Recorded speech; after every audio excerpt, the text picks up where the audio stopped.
নমস্কার, ওম শান্তি। অনলাইন রাজযোগ কোর্সে আপনাদের সবাইকে স্বাগত জানাই। আজ আমরা শুনব মেডিটেশন করে কি লাভ, কেন মেডিটেশন করব। মেডিটেশন করলে আত্মার মধ্যে যে অষ্ট শক্তি আছে, যেগুলো অন্তর্নিহিত আছে, কিন্তু জন্ম নিতে নিতে উপরে একটা নেগেটিভ আবরণ পড়ে গেছে, ওই জন্য থাকা সত্ত্বেও সেগুলোকে কাজে লাগাতে পারছি না। কিন্তু যখন আমরা মেডিটেশন প্র্যাকটিস করি, ঈশ্বরের সঙ্গে নিজেকে কানেক্ট করি, ওই আবরণগুলো পুড়তে আরম্ভ হয়, শক্তিগুলো কাজ করতে আরম্ভ করে। যেরকম একটা কাগজ দিনের পর দিন রোদে পড়ে থাকে, কিছু হয় না, কিন্তু যদি একটা লেন্স ধরা হয় কয়েক সেকেন্ডের মধ্যে পুড়ে যায়। কি ডিফারেন্স হলো? একই সূর্য, একই তাপ, লেন্স দিয়ে আমরা কি করি, যেই এনার্জিটা চারিদিকে ছড়িয়ে পড়ছিল সেটাকে একটা পয়েন্টে কনসেন্ট্রেট করে দিই। ছড়িয়ে পড়ছিল, কাজ করছিল না, কিন্তু যেই একটা পয়েন্টে কনসেন্ট্রেট হয়ে গেল, পাওয়ারফুল হয়ে গেল, কাজ করতে আরম্ভ করে দিল। ঠিক সেরকম আমরা ঈশ্বরকে স্মরণ করি বডি কনসাসে, কাজ হয় না। যখন একটা পয়েন্টে কনসেন্ট্রেট করি, সোল কনসাসে যখন তাকে কনসেন্ট্রেট করে দিই, শক্তিটা পাওয়ারফুল হয়ে যায়, কাজ করতে আরম্ভ করে দেয়। এই 8টা শক্তির হিসেবেই মা দুর্গার 10টা হাত দেখানো হয়, কারণ 10টা হাত তো কারোর হতে পারে না। দুটো হচ্ছে অরিজিনাল, আর 8টা হচ্ছে এই 8টা শক্তির প্রতীক হিসেবে। আমরা সবাই জানি মা দুর্গার জন্ম, তারপর দেবী দেবতারা তাকে শক্তি দিলেন, তারপর মহিষাসুর বধ। তো শক্তি মানে কোনো অস্ত্র শস্ত্র নয়, শক্তি মিন্স মেন্টাল পাওয়ার। কারণ দেখা যায় আমরা ফিজিক্যালি স্ট্রং, মেন্টালি উইক, কিছু করতে পারি না। মেন্টালি স্ট্রং, ফিজিক্যালি উইক, তাও অনেক কিছু করে ফেলি। তা আজকের দিনে আমরা ফিজিক্যালি সবাই স্ট্রং, শরীরকে সুস্থ রাখার জন্য সব ব্যবস্থাই করছি, কিন্তু মেন্টালি উইক হয়ে গেছি। ওই জন্য এত ব্যবস্থা করেও লাস্টে ফেলিওর হয়ে যাচ্ছে। তো যখন ঈশ্বরকে স্মরণ করছি, মেন্টালি স্ট্রং হচ্ছি, শক্তিগুলো কাজ করছে, আমরা জয়ী হচ্ছি। সবার প্রথমে আসছি পাওয়ার টু টলারেট, সহ্য ক্ষমতা। আজকে সহ্য ক্ষমতা কারণ নেই। একটা 5 বছরের বাচ্চাকেও যদি কিছু বলা হয়, দুবার বলার পরে তৃতীয়বার বললেই কি বলবে? জানি জানি, আর বক বক করো না। সহ্য ক্ষমতা কারণ নেই। এখানে দেখানো হচ্ছে একটা বাচ্চা গাছকে ঢিল মারছে, এগেনস্টে গাছ ফল দিচ্ছে। আমাদের কেউ ঢিল মারলে ইট কা জবাব পাথর সে। আমি কি কম? এই আমরা শ্রেষ্ঠ জীব, এই আমাদের শ্রেষ্ঠতা। বলা হয় যেই গাছে ফল থাকে সেই গাছ ঝুঁকে থাকে, আর যেই গাছে ফল নেই সে সোজা দাঁড়িয়ে। তো যে সারাদিন আমি আমি আমি আমি করে, তার মানে তার মধ্যে কোয়ালিটি নেই। যার মধ্যে কোয়ালিটি আছে তার মুখে বলার দরকার নেই, তার ব্যবহারেই তার পরিচয়। এপিজে আব্দুল কালাম, তাকে হয়তো কোনোদিন দেখেননি কারোর সঙ্গে মাথা উঁচু করে কথা বলছে, সব সময় মাথা নিচু। উনি আমাদের হেডকোয়ার্টারে অনেকবার এসছেন। 2002 সালে যখন আমি গেছিলাম, প্র্যাকটিক্যালি ওনাকে সামনাসামনি দেখেছিলাম। দাদিজির সঙ্গে কথা বলছেন, দাদিজি বলছেন উনি চুপচাপ বসে শুনছে। 600 স্কুলের বাচ্চা এসেছিল, তারা বক বক করছে, উনি চুপচাপ বসে শুনছে। যে শত শিক্ষিত সে শত পাওয়ারফুল। আজকে আমরা নিজেকে শিক্ষিত মনে করি, সত্যি শিক্ষিত আছি? অল্প বিদ্যা ভয়ঙ্করী, নিজেকে একটু জেনে বিশাল কিছু মনে করি, তাই না? আমরা যখন ঈশ্বরকে স্মরণ করি, এই সহ্য ক্ষমতা বাড়তে আরম্ভ হয়। এই সহ্য শক্তির হিসেবেই দেখানো হয় মা শীতলা। মা শীতলা কিসের প্রতীক? শীতলতা, শান্তির প্রতীক। যে নিজের রাগ, অভিমান এগুলোকে সহ্য করতে পারবে, সহ্য করে শান্ত থাকতে পারবে, সেই জয়ী হতে পারবে, জীবনে সুখ শান্তিতে থাকতে পারবে। আজকের দিনে ম্যাক্সিমাম প্রবলেম কি? আমরা সহ্য করতে পারছি না, কেউ দুটো বললে আমরা চারটে বলি, সব সম্পর্কেই ওই জন্য দ্বন্দ্ব তৈরি হয়ে গেছে। তো যখন আমরা রাজযোগ মেডিটেশন প্র্যাকটিস করি, আমাদের মধ্যে এই সহ্য ক্ষমতা বাড়তে আরম্ভ হয়। এরপরে আসছি পাওয়ার টু অ্যাডজাস্ট। আমরা কি করি? যে কোনো জিনিস জানার সঙ্গে সঙ্গে মেকানিক্যাল চেঞ্জ করি। জানলাম সহ্য করা উচিত, সহ্য করতে আরম্ভ করি, মুখে কিছু বলি না, এইখান থেকে গজরাতে থাকি। ও আমার সঙ্গে এরকম করলো, আমি কিন্তু কিচ্ছু বলিনি। বারবার আমার সঙ্গে এরকম করছে, আমি কিন্তু সব মুখ বুঝে সহ্য করছি, কিচ্ছু বলছি না। 2 বার 4 বার 8 বার 10 বার, লাস্টে বাস্ট। কাহা তো সহ্য করা যায়?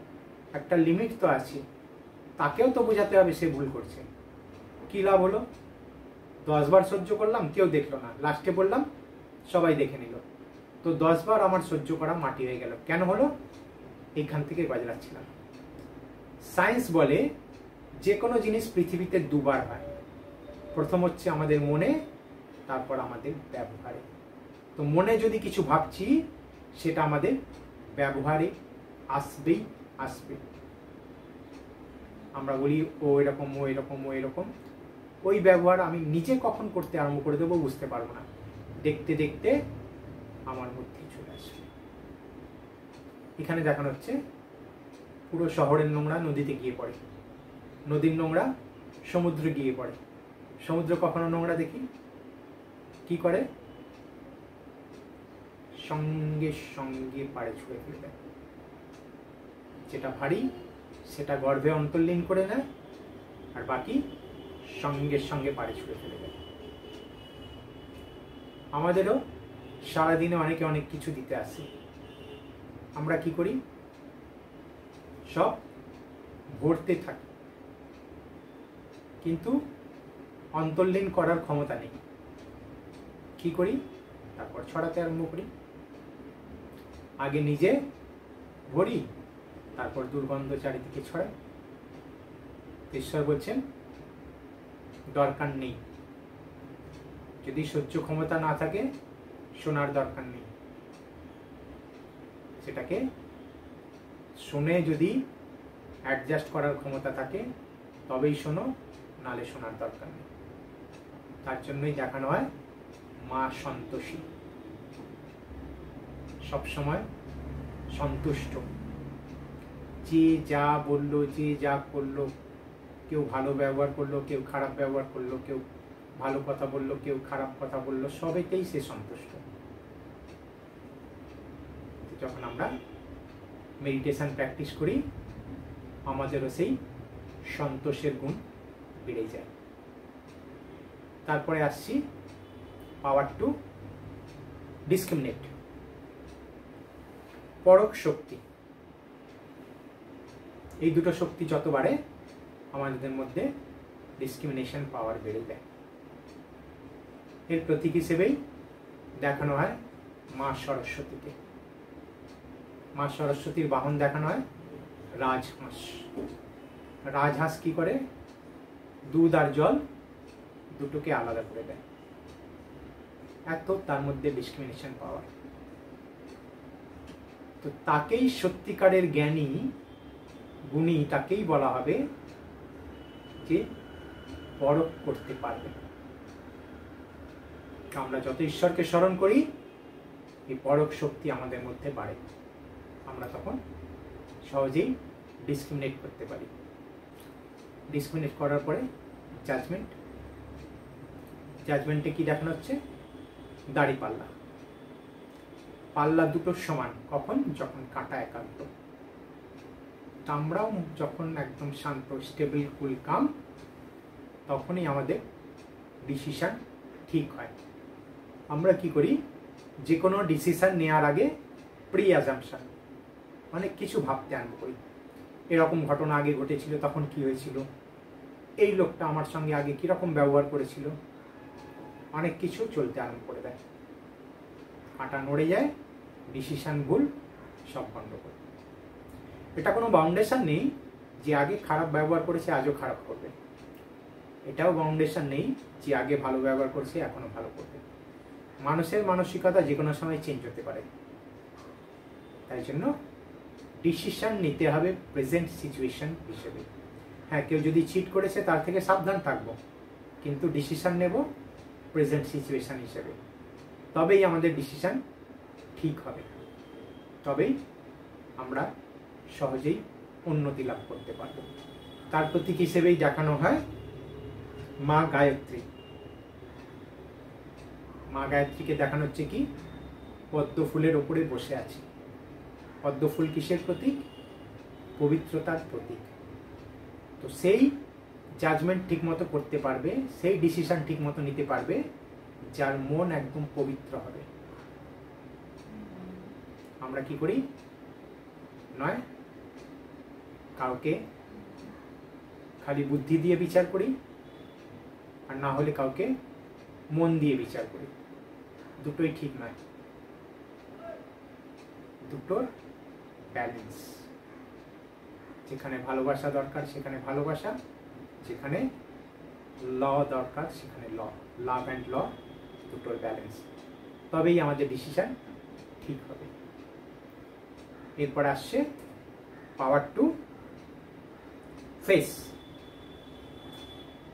আজকে ফেস করার ক্ষমতা আমরা সবাই হারিয়ে ফেলেছি।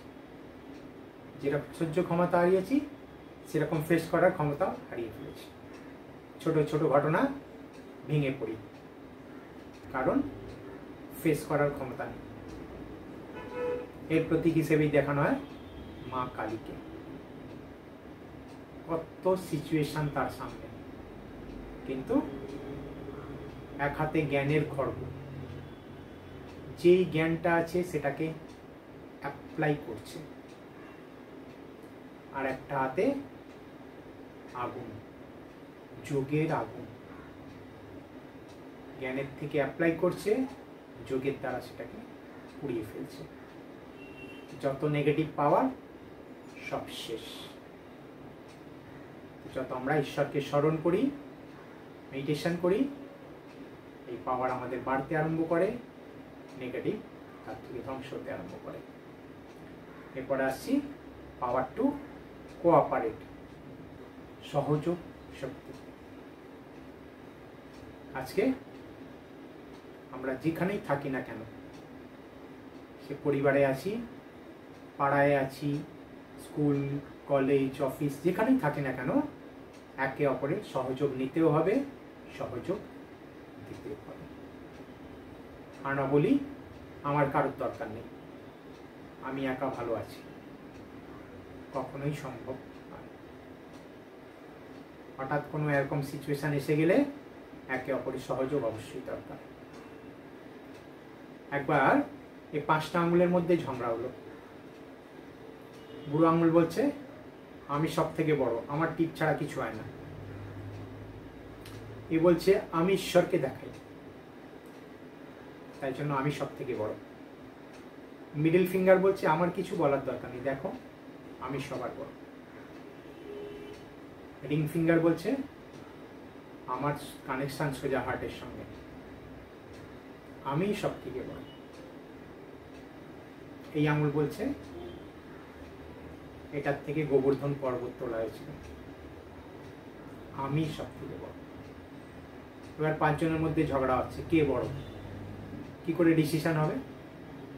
তো কিছু বোঁদে দেওয়া হলো, বললো লাড্ডু বানাও। প্রত্যেকে একা একা ট্রাই করছে, পারবে? একটা আঙুল দিয়ে বানানো যাবে? কেউ পারছে না। সবাই মিলে বানাও, কয়েক সেকেন্ডে তৈরি হয়ে যাবে। তো আমাদের প্রত্যেকের ইম্পর্টেন্স আছে, কিন্তু সমষ্টির ইম্পর্টেন্সও আছে। সমাজে যেরকম ব্রাহ্মণ দরকার, সেরকম ঝাড়ুদারও দরকার। ব্রাহ্মণ 2 দিন না আসলে চলবে, কিন্তু ঝাড়ুদার যদি 2 দিন না আসে নোংরা গন্ধে পড়ে যাবে। তো প্রত্যেকের সহযোগ নিতেও হবে, প্রত্যেককে সহযোগ দিতেও হবে। দেখানো হচ্ছে গোবর্ধন পর্বত ঈশ্বর তুলেছে, সবাই আঙুল লাগিয়েছে, একা তোলেনি। যেরকম একটা কোনো গোবর্ধন পর্বত বা পাহাড় তোলার ব্যাপার নয়, আসলে একটা নেগেটিভিটির পাহাড় সারা পৃথিবীর উপরে পড়ে আছে। ঈশ্বর এসে সেটাকে এখন তুলছেন। আমাদের প্রত্যেককে সহযোগিতা দরকার। আমরা প্রত্যেকে তাকে আঙুল লাগাচ্ছি, মিন্স সাহায্য করছি, তবেই এই নেগেটিভ শেষ হচ্ছে আর সত্যযুগ আসছে। তো যত মেডিটেশন করছি নেগেটিভটাকে ধ্বংস করতে পারছি। এর প্রতীক হিসেবেই দেখানো হচ্ছে বৈষ্ণব দেবী। এত দূর, এত উঁচু পাহাড়ে সবাই একবার না একবার যাওয়ার ইচ্ছে রাখে। কেন? বাড়িতে বসেই তো ডাকলে হয়, কিন্তু তাও কেন উপরে যায়? কারণ সবার একটা এটা ধারণা আছে যে ওনার কাছে যা গেলে যা চাইবো পাবো, তিনি আমাদের সহযোগ অবশ্যই করবেন। যে যা চায় তাই দেয়, সহযোগের শক্তি। এরপর আসছি পাওয়ার টু উইথড্র, বিস্তারকে সংকীর্ণ করার শক্তি। আজকে আমরা যেখানে দরকার সেখানেও অ্যাটাচ মেন্টালি, আর যেখানে দরকার নেই সেখানেও অ্যাটাচ। যদি ভালো করে চেক করি দেখতে পাবো সারাদিনে যা ভাবি, যা করি, ম্যাক্সিমামটাই নেগেটিভ আর ওয়েস্ট। কাজের কাজ কম, আর তার মধ্যে এত হাঁপিয়ে যাই ভালো কাজ, ভালো জিনিসের জন্য আমাদের কাছে না ইচ্ছে থাকে না সময় থাকে। আগে ইচ্ছেই থাকে না, ইচ্ছে থাকলে তো সময় অটোমেটিক বেড়ে, কিন্তু ইচ্ছেই থাকে না, কারণ আগেই হাঁপিয়ে থাকে। চেঞ্জ, যেরকম কচ্ছপ যখন দরকার হাত পা বার করে কাজকর্ম করে, যেই কোনো সিচুয়েশন দেখে সঙ্গে সঙ্গে গুটিয়ে বসে যায়। এরপরে কেউ হাতে উড়িপেটা করুক, তার উপর দিয়ে গাড়ি চলে যাক, কিচ্ছু হবে না। ঠিক সেরকম আমাদের এই পঞ্চেন্দ্রিয় যখন যেটা দরকার ব্যবহার করব, দরকার নেই মিসইউজ করব না। শিব বাবা আমরা মাথার উপরে, তার ছত্র ছায়া আমাদের চারিদিকে একটা সিল, একটা কবচ তৈরি হয়ে যায়। কোনো নেগেটিভ থটস, কোনো নেগেটিভ এনার্জি কিচ্ছু করতে পারবে না। যত বড় ভূত, যত বড় তান্ত্রিক, কেউ কিচ্ছু করতে পারবে না।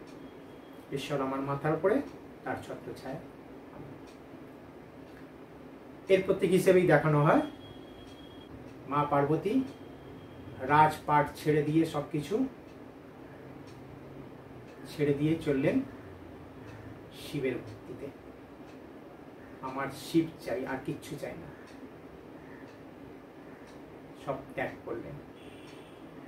যত বিস্তার ছিল সেগুলোকে গুটিয়ে ফেললেন, তবেই তিনি শিবকে পেলেন। আমরা যখন গুটিয়ে ফেলবো আমরাও তখন ঈশ্বরকে সহজেই লাভ করতে পারবো।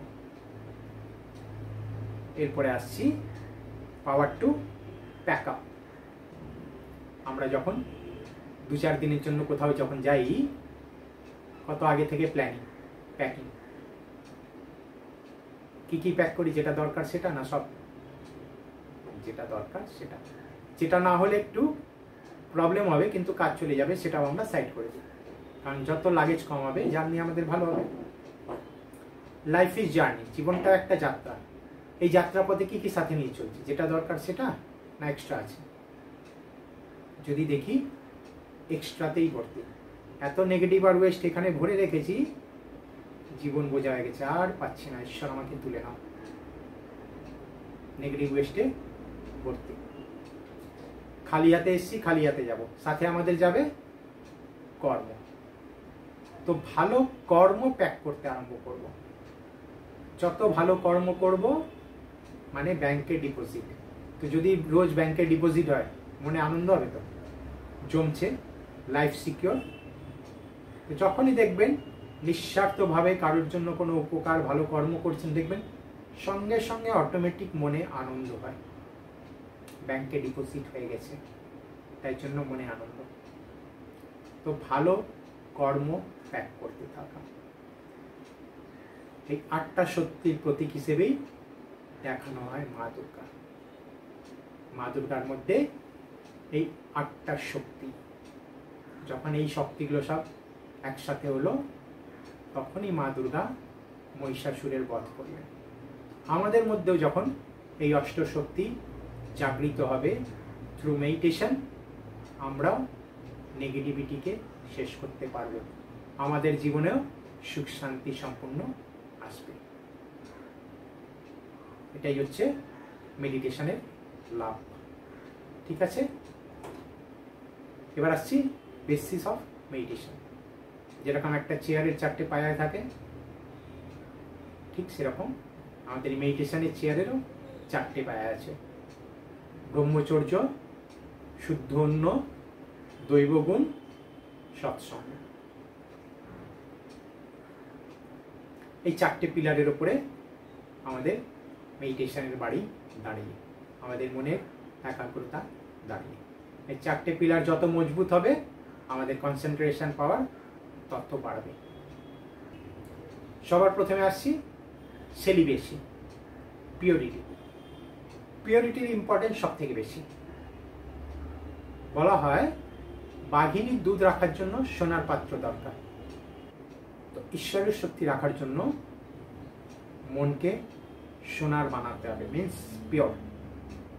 কারণ ঈশ্বর তো আমাদের শক্তি ভালোবাসা দিচ্ছেন, কিন্তু আমরা ধরে রাখতে পারছি না, কারণ আমরা ইমপিওর আছি। তো যত মেডিটেশন করবো আমাদের পিওরিটি বাড়বে। তো পিওরিটির ইম্পর্টেন্স সব থেকে বেশি। পিওরিটির জন্যই কুমারী পুজো করা হয়, বিবাহিতাদের পুজো হয় না। যতক্ষণ কুমারী দেবী, যেই বিয়ে হয়ে গেল সঙ্গে সঙ্গে সবার পা ছুতে আরম্ভ করে দেবে। যতক্ষণ কুমারী আছে কারোর পায়ে হাত দেবে না, তাকে দেবী মনে করা। পিওরিটির জন্যই আগেকার দিনে আমরা সন্ন্যাসীদের পুজো করতাম, আজকাল করি না, কারণ মঠের মধ্যেই ঘর সংসার পেতে বসে আছে, সেখানেই বউ বাচ্চা সব নিয়ে থাকছে। পিওরিটির জন্যই তারা বনে জঙ্গলে থাকতো, এত হিংস্র জন্তু জানোয়ার তাও কিচ্ছু হতো না, কারণ সেখানে একটা ওড়া তৈরি হয়ে যায়, তার মধ্যে যে আসে সঙ্গে সঙ্গে তার মানসিকতা পাল্টে যায়।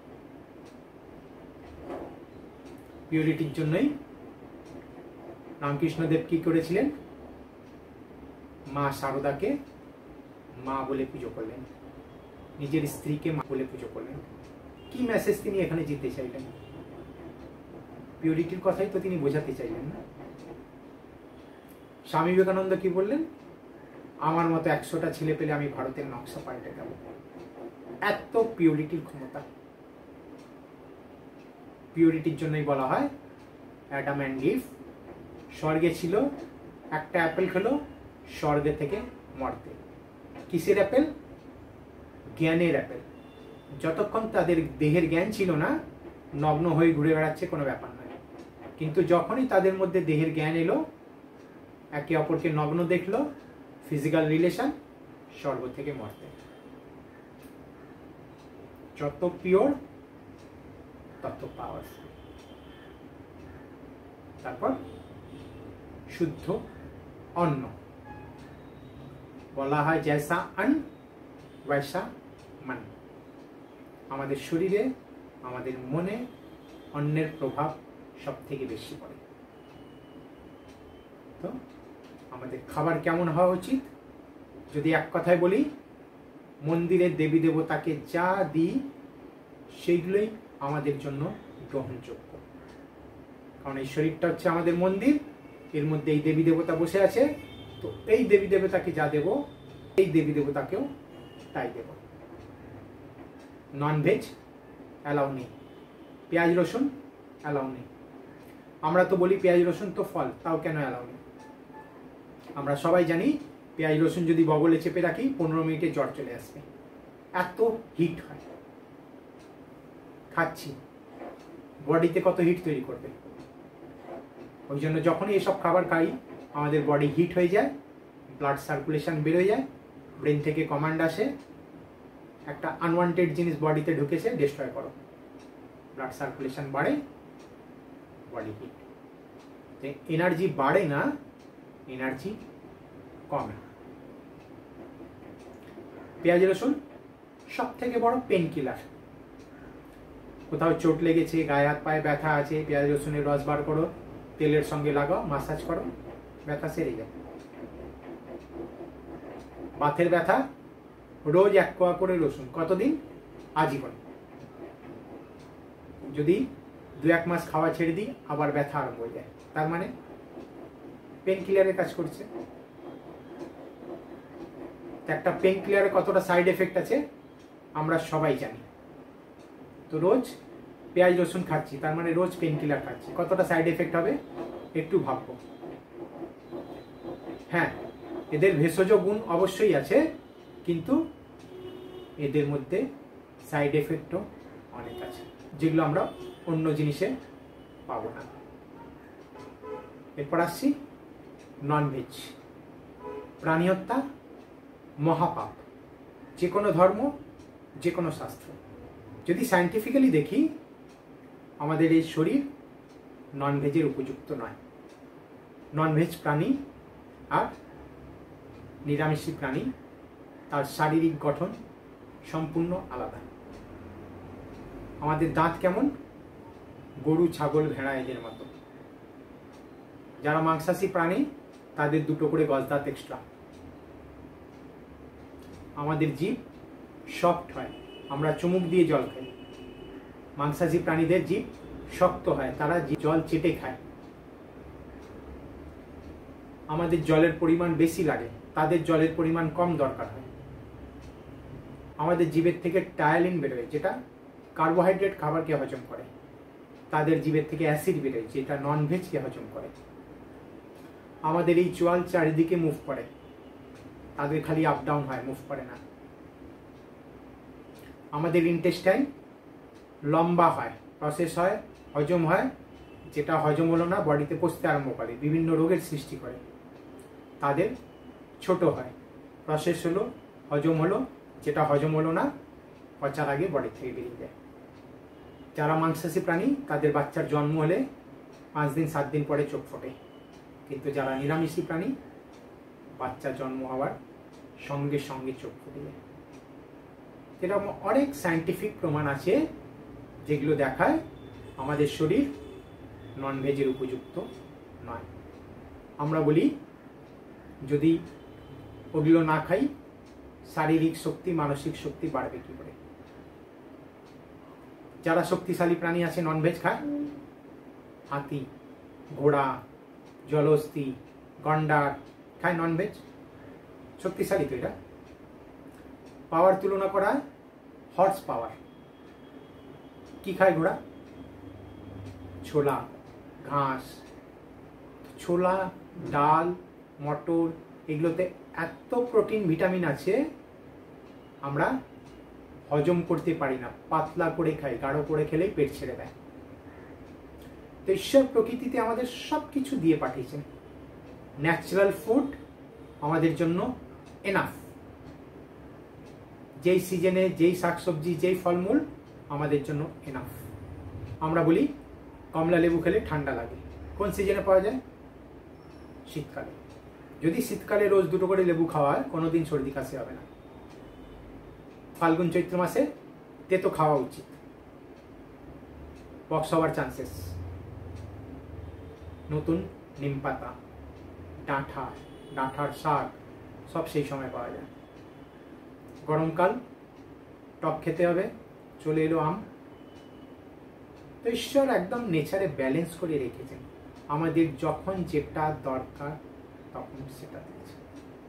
তো ন্যাচারাল ফুড আমাদের জন্য এনাফ। আগেকার ঋষি মুনিরা কি খেত? শাকসবজি, ফলমূল, দীর্ঘায়ু, সুস্থ সবল। আমরাও তো সেটাই চাই না, দীর্ঘায়ু চাই, সুস্থ সবল থাকতে চাই। একটা সার্ভে করে দেখা গেছে পৃথিবীর মধ্যে সব থেকে বেশি দীর্ঘায়ু, সব থেকে বেশি সুস্থ জৈনরা। তারা ননভেজ তো খায় না, সূর্য ডোবার পরে তারা আর খায় না, সূর্য ডোবার আগে। যদি সায়েন্টিফিক্যালি বলা হয়, যেই সূর্য ডুবে গেল ভাইরাস বাড়তে আরম্ভ করলো।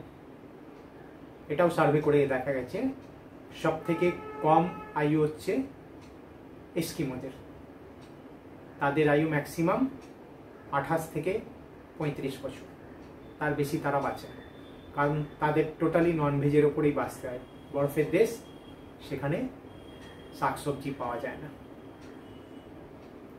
এটা আমরা একটু বিচার করে দেখব আমাদের কোনটা দরকার।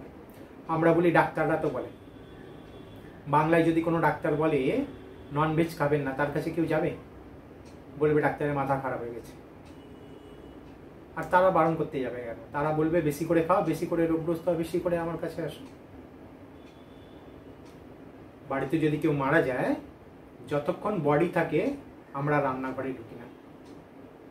যেই বডি চলে যায়, রান্নাঘর ধুয়ে মুছে পরিষ্কার, নিজে চান করি, তারপর রান্না চাপানো হয়।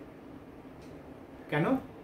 কারণ যদি ওই ব্যাকটেরিয়াটা খাবারে যায়, আমাদের ক্ষতি করবে। ওই বডি আমরা রান্না করে খাচ্ছি, কি যাচ্ছে ভেতরে? 100% ব্যাকটেরিয়া। তার কতটা উপকার হবে একটু ভাববো। আর যাকে হত্যা করে খাচ্ছি, সে আমাদের মন থেকে আশীর্বাদ দিচ্ছি, সুস্থ হ, সবল হ। কি আশীর্বাদ দেবে আমরা সবাই জানি।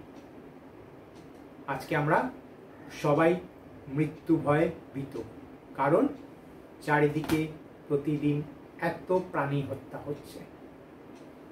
ওই এনার্জি চারিদিকে এনভায়রনমেন্টে ছড়িয়ে আছে, ওই জন্য আমরাও সবসময় মৃত্যু ভয়ে ভীত। একটু চেক করব। এরপর আসছি, যেই মানসিকতা দিয়ে আমরা রান্না করি, রান্না করার সময় আমাদের যা মানসিকতা হয় সেটা সেই খাবারে এফেক্ট হয়, এবং যে খায় তার উপরে তার এফেক্ট হয়। একটা এক্সাম্পল দিলে এক্ষুনি বুঝতে পারবেন। আমরা বাড়িতে খিচুড়ি রান্না করি, খাই। ওই লোকই সেম জিনিস দিয়ে পুজোর দিনে ভোগ রান্না করে, সেম টেস্ট হয়? একই লোক রান্না করে একই জিনিস দিয়ে, কিন্তু টেস্ট আলাদা হয়। ভোগের খিচুড়ির টেস্টই আলাদা হয়। কেন? মানসিকতা। আমরা হোটেলে যাই, নিজের পছন্দের খাবার অর্ডার করি, আসে, খাই, খুব টেস্টি, কিন্তু বাড়ির খাবারের মতো তৃপ্তি পাওয়া যায়? যে রোজ হোটেলে খায়, তাকে যদি একদিন বাড়িতে ডেকে খাওয়ানো হয়, কি বলবে? আজকে মন ভরে খেলাম, পেট ভরে নয়। পেট ভরে তো রোজই খাচ্ছি না, মন ভরে। কারণ হোটেলে যারা রান্না করছে, 2 পয়সা রোজগার করছে, সেখানে পয়সার মনোভাব। বাড়িতে মা রান্না করে পরিবারের ভালোবাসা। আর ভোগ রান্না একদম হায়ার থটস, হায়ার এনার্জি। আর একটা এক্সাম্পল দিলে আরো ভালো বুঝতে পারবো। দেখবেন, মায়ের হাতের রান্না কেউ বলে না। বউ যতই ভালো রান্না করুক, মায়ের গুণগান আমরা ছাড়ি না। বউ রেগে যায়, এত পরিশ্রম করি, এত কিছু করি, তাও মায়ের গুণগান। কেন? কি কারণ? কারণ বউ হলে একটু ইচ্ছে, একটু আশা রাখে। অ্যাটলিস্ট এইটুকু বলুক, আজকে রান্না খুব ভালো করেছো, এইটুকু ইচ্ছে তার থাকে। যদি না বলি, নিজেই জিজ্ঞেস করে নেবে, কি গো আজকে রান্নাটা কেমন হয়েছে? ও ঠিকঠাক, সকাল থেকে এত পরিশ্রম করে রান্না করলাম, আরে ঠিকঠাক, কাল থেকে করবোই না। মা কোনোদিন জিজ্ঞেস করে? তো দেখুন, এইটুকু ভেতরে ইচ্ছে, তার খাবারে কতটা এফেক্ট, যে আমরা মায়ের হাতের রান্না কোনোদিন ভুলি না। তো এতটা আমাদের থটসের ওপর, খাবারের উপরে পড়ছে। তো রান্না করার সময় বিশেষ অ্যাটেনশন। মায়েদের, বোনেদের বিশেষ দায়িত্ব, রান্না করার সময় টেনশনে, রাগে রান্না করবেন না। নালে ওই রাগ যে খাবে সে করতে আরম্ভ করে দেবে, ওই টেনশন যে খাবে তার মাথায় চলে যাবে। যখনই রান্না করছেন, ঈশ্বরের স্মৃতিতে রান্না করুন। আগেকার দিনে কি হতো? সকালবেলা উঠতো, চান টান করতো, রান্নাঘর ধুয়ে মুছে পরিষ্কার, পুজো দিত, তারপর রান্না চাপানো হতো। রান্না হয়ে গেল, একটা থালায় বেড়ে সব ঠাকুরকে ভোগ, তারপরে সব খাবারে মিশিয়ে দেওয়া হতো। এরপরে সবাই একসাথে খেতে বসলো, সব কিছু বেড়ে দিল, সবাই ভোগ লাগিয়ে তারপর খেত। সেই রান্নার টেস্ট, সেই রান্নার পাওয়ার সম্পূর্ণ আলাদা ছিল। এখন আমরা কি করি, একদিকে রান্না চালাই আর একদিকে টিভি সুইচ অন, সিরিয়ালের একটা সিন, নাহলে হাতে মোবাইল, হোয়াটসঅ্যাপ ফেসবুক চলছে, এদিকে রান্না চলছে, কি থটস যাচ্ছে। আর খেতে বসো, আগে টিভি সুইচ অন, কি থটস যাচ্ছে। ওই জন্য আজকাল সবার পেটের প্রবলেম, কারণ ব্রেন কনফিউজ হয়ে যায় কোন হরমোন সিক্রেশন করব, যেটা দেখছি তার জন্য না যেটা খাচ্ছি তার জন্য। যেটা দেখি ভাবি তার জন্য একটা হরমোন সিক্রেশন হয়, একটা এক্সাম্পল দিলে এক্ষুনি বোঝা যাবে। এক্ষুনি যদি টকের কথা বলি, ফুচকার কথা বলি, সঙ্গে সঙ্গে জিভে জল, দেখলাম না খেলাম না, তাও সঙ্গে সঙ্গে সিক্রেশন হয়ে গেল। তো সিরিয়াল দেখছি, টিভি দেখছি, তার সঙ্গে ইমোশনাল চেঞ্জেস হচ্ছে, হাসছি কাঁদছি, ভেতরে হরমোন সিক্রেশন হচ্ছে, খাচ্ছি, কনফিউজ। আমরা ইন্ডিয়ানরা সব কিছুতে পেছিয়ে, কারণ আমরা সব সময় ডাবল মাইন্ডেড চলি। অফিসে গিয়ে বাড়ির কথা, বাড়িতে বসে অফিসের কথা, খেলতে বসে পড়ার কথা, আর পড়তে বসে খেলার কথা, সব সময় ডাবল মাইন্ডেড চলি। এর জন্য কোনোটাই ঠিক মতো করতে পারি না। যেটা করব 100% ডেডিকেশন সেখানে থাকবে, তাহলে সব কিছুই করতে পারবো আর সব কিছু এনজয় করতে পারবো। ঠিক আছে, এরপর আসছি দৈব গুণ, যেগুলো আমাদের অরিজিনাল কোয়ালিটি, সেগুলো আজকে আমাদের কাছে ইম্পসিবল। সৎ পথে চলা ইম্পসিবল, কাউকে বিশ্বাস করা ইম্পসিবল। যেগুলো অরিজিনাল কোয়ালিটি ছিল সেগুলো আমাদের কাছে ইম্পসিবল হয়ে গেছে। আজ থেকে 15-20 বছর আগে কি বলতো, একটু বিশ্বাস রাখো নালে চলা যায় না, আর আজকে এত বিশ্বাস ভালো না। আগে বলতো बाल बच्चेदार इंसान है, पाप कर्म नहीं करेंगे, आज के अगर नहीं करेंगे तो बाल बच्चों को खिलाएंगे कैसे। আছে সেগুলোই একটু টুইস্ট হয়ে গেছে, চেঞ্জ হয়ে গেছে, কারণ এতটাই আমরা উইক হয়ে গেছি। তো যখন ঈশ্বরকে স্মরণ করছি, আমাদের মধ্যে এই দৈব গুণ বাড়তে আরম্ভ করছে। তারপর হচ্ছে সৎসঙ্গ, সৎসঙ্গে স্বর্গবাস, অসৎসঙ্গে সর্বনাশ। তো সৎ একমাত্র ঈশ্বর, বাকি যে কোনো রিলেশনে কিছু না কিছু ডিমান্ড আছে। মা বাবাও সন্তানকে বড় করে একটা আশা রাখে, বড় হয়ে আমাকে সামলাবে। ঈশ্বর আমাদের কাছে কিছু আর আশা রাখে না। তো তার সঙ্গ কিভাবে করব, তার সঙ্গ হচ্ছে যেটা আমাদের এই 7 দিনের পরে যে রেগুলার ক্লাস হয়, তাকে বলা হয় মুরলি। আমরা বলি কৃষ্ণ মুরলি বাজাতো, গোপিনীরা দৌড়ে চলে আসতো। কোনো কাঠের নয়, জ্ঞানের মুরলি। ঈশ্বর যে এসে আমাদের জ্ঞান শোনাচ্ছেন, সেটা যখন আমরা নিজের জীবনে অ্যাপ্লাই করছি, উপকার পাচ্ছি, তাই জন্য রোজ দৌড়ে আসছি। যদি উপকার না পেতাম কেন দৌড়ে আসতাম? ঈশ্বর এর মধ্যে আমাদের জন্য সারাদিনের গাইডলাইন দিয়ে দেন।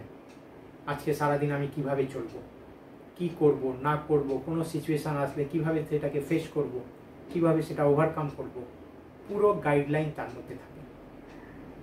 তো সকাল সকাল সেটাকে যদি আমরা পড়ে নিই, শুনে নিই, সারাদিনের জন্য চার্জ, যে কোনো সিচুয়েশান সঙ্গে সঙ্গে মনের করি আজকে বাবা আমাদের জন্য কি গাইডলাইন দিয়েছেন, সঙ্গে সঙ্গে মনে পড়ে, অ্যাপ্লাই করি, চেঞ্জ।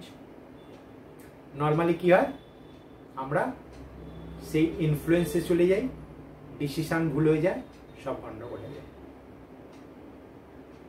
যখনই বাবা কি বলেছিলেন সেখান থেকে নিজেকে ডিট্যাচ করে নিতে পারি, অ্যাপ্লাই করি, চেঞ্জ হয়ে যায়। ঈশ্বর রোজ আমাদের জন্য 4 পেজের লাভ লেটার পাঠান। তিনি আমাদের এতটাই ভালোবাসেন, রোজ লাভ লেটার। কোনো প্রেমী হবে রোজ প্রেমিকাকে লাভ লেটার পাঠাবে উইদাউট ফেল। ঈশ্বর আমাদের এতটাই ভালোবাসে। যে কোনো প্রেমিক কি করে, তার প্রেমিকাকে প্রোটেক্ট করে রাখে। তো ঈশ্বরও আমাদের এই লেটারের দ্বারা, এই মুরলির দ্বারা আমাদের প্রোটেক্ট করে দেন। সেটার থেকে আমরা যে গাইডলাইনটা পাই তাতে আমরা নিজেকে প্রোটেক্ট করতে পারি। আগেকার দিনে কি হতো, সকালবেলা উঠে চান টান করে একটু পূজা আচ্ছা, একটু গীতা পড়া, একটু রামায়ণ পড়া, সারাদিন ভালোভাবে চলত। আজকাল কি হয়, সকালবেলা উঠে বেড টি আর সাথে সাথে হাতে ব্যাড নিউজ, নয় মোবাইল নয় নিউজ পেপার। যেরকম ইনপুট সেরকম আউটপুট। সকাল সকাল নেগেটিভ ইনফরমেশনে ভরে দিই, সারাদিন নেগেটিভই হয়, নেগেটিভই আমাদের মনে চলে, আমরা আরো ডিপ্লিট হতে থাকি। সকাল সকাল no news no news paper.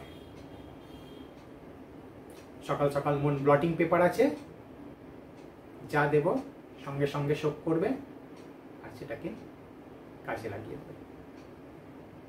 ওই জন্য সকাল সকাল no news no newspaper. Newspaper news রাখবো দুপুরবেলার দিকে, রাত্রিও নয়। দুটো প্রাইম নিউজ টাইম হচ্ছে সকাল আর রাত্রি, দুটোই সব থেকে ক্ষতিকর।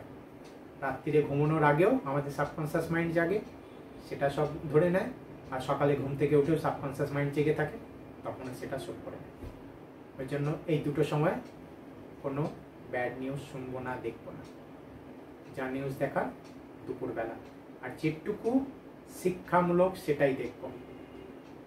আজকাল নিউজ পেপারে বা নিউজে কি থাকে আমরা সবাই জানি, আর সেটা কতটা উপকার সেটাও আমরা সবাই জানি। একটু চেক করুন। ওই নিউজ পেপার নয়, ঈশ্বর যে আমাদের রোজ নিউজ পেপার দিচ্ছে, সেই নিউজ পেপারটা যদি পড়ি, সকাল সকাল ভালো ইনপুট ভালো আউটপুট পাবো সারাদিন, মন আমাদের শান্ত থাকবে। তো এই চারটে পিলার যত মজবুত হবে, আমাদের এই বিল্ডিং কমপ্লিট হবে, আরো শক্ত হবে। ঠিক আছে, আগামীকাল আমরা শুনবো মেডিটেশন কিভাবে করব, তার সম্পর্কে ডিটেলসে জানব। ওকে, এখন আমরা একটু মেডিটেশন করব। সবাই স্ট্রেট হয়ে বসবো, রিল্যাক্স, চোখ দুটো স্বাভাবিকভাবে খোলা থাকবে। চারিদিক থেকে মনকে গুটিয়ে নিয়ে আমি আত্মা এই দেহের দুই ভুরুর মাঝখানে বসে আছি, এক সূক্ষ্ম তারার মতো।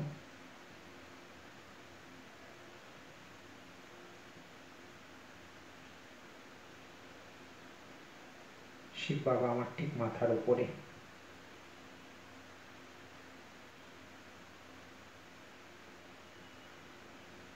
বাবার থেকে অষ্টশক্তি আমার মধ্যে আসছে।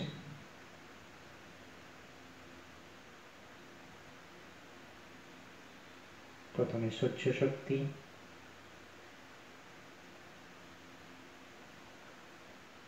তারপরে পাওয়ার টু অ্যাডজাস্ট,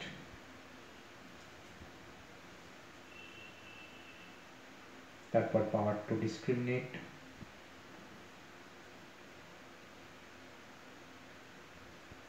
তারপর পাওয়ার টু জাজ,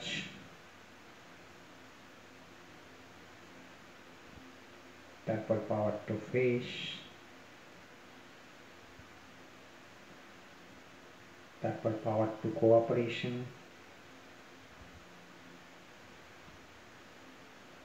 তারপর পাওয়ার টু উইথড্র,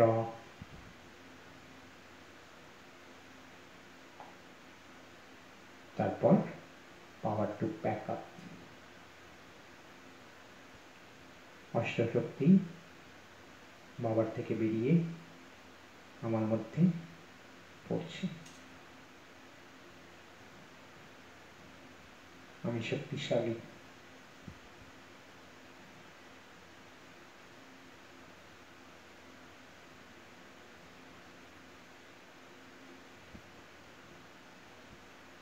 যত পিওর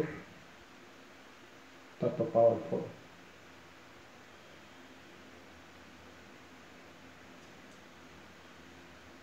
তো বাবার থেকে পিওরিটি রে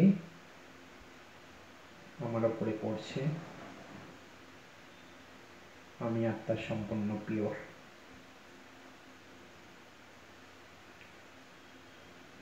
গোল্ডেন রে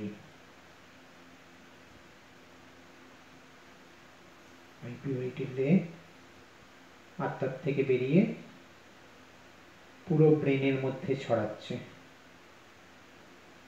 আমার ব্রেনের এক একটা সেলস পিওর।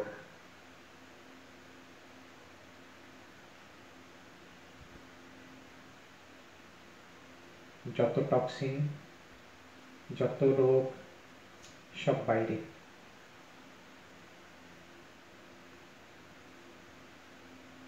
আমার ব্রেন সম্পূর্ণ শুদ্ধ, সুস্থ।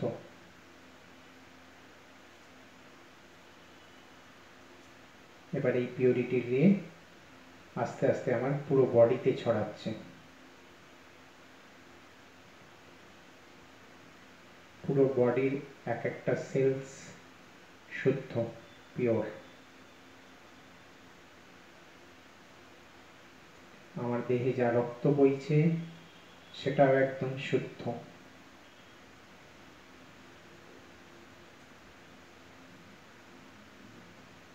আমার মধ্যে যে নিঃশ্বাস আসছে শুদ্ধ, বেরিয়ে যাচ্ছে টক্সিন সব বেরিয়ে যাচ্ছে, যত কালো এনার্জি সব বাইরে।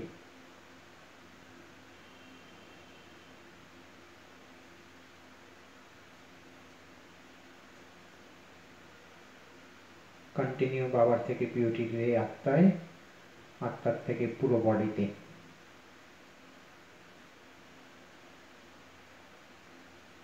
আস্তে আস্তে এই রে এই পুরো রুমের মধ্যে ছড়িয়ে যাচ্ছে। এই রুম পুরো শুদ্ধ, সাদা আলোয় ভর্তি, পিওর।